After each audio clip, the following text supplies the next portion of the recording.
Welcome back to part 2 now of our credit reports and the whiteboard session and uncovering those mortgage mysteries.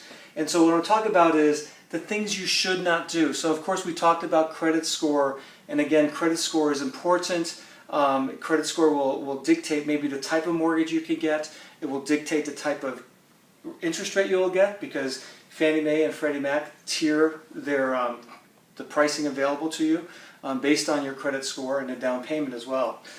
So let's talk about how do you improve that credit score if you need to, and don't step on those landmines of credit explosions that can happen to you. So first of all, don't carry balances. If you are going to carry a balance on your credit cards, and ideally you pay those off every month, and they're good to use because that does help your overall credit, but don't carry balances over 30% of the limit. And what that means is, if I have a credit limit of, let's say, $10,000, as soon as I get a balance on that account that's over 33% or $3,300, it's going to start negatively affecting my credit score.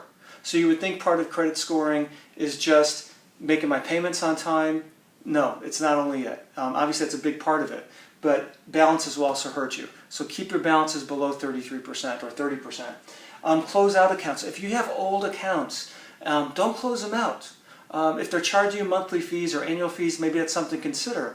But once you close it out, it's eliminating credit history for you. So eliminating credit history will deflate your credit score a little bit. It knocks out all that good stuff that you did and good history that you've been able to show to the bureaus and to the world that, hey, I'm a good credit risk. I pay on time. I do all my good credit things. Also, only pay in cash.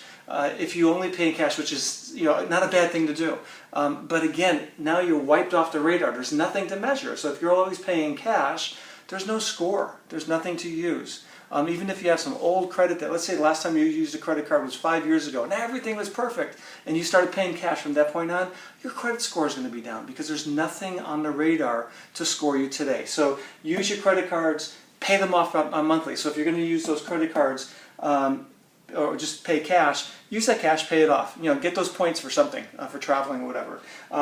Pay off old collections. This sounds like counterintuitive. If you have a collection on your account and it's old, if you actually pay it off, your score will drop. And the reason is this. Typically collections that are over 2 years old are no longer scored, so they're not really seen by the Bureau as something that's alive and bubbly and affecting the scores and damaging the score. So it's dormant. But once you pay that off, life is brought back to that. The light is shining on it, and all of a sudden the bureaus realize, hey, there's a collection there, and it gets scored again with a collection, even though you've paid it off. Now ultimately, probably 6 months down the road, that score is going to get back up and will improve higher than it was before, because now that's been paid off. So if you're going to pay that off, talk to a mortgage professional, or maybe not have new credit being obtained in the next few months after that. You're not going to get a car loan or a mortgage. And then new accounts. Don't go opening up new accounts. I know sometimes there's that zero interest for the first 6 months, and I have clients that will take a credit card, transfer the balance over to the new credit cards because they're getting zero interest, and they're always opening up new cards and kind of churning those cards. Again, it's going to negatively affect your credit. So if you are planning to get a mortgage or any type of credit, and let's specifically talk about a mortgage, in the next few months, you don't want to do these things. And what we'll talk about is what should you be doing prior to getting a mortgage to help credit your score and have the best history on paper, so that will help you get a mortgage more quickly. I'll talk to you on the next video.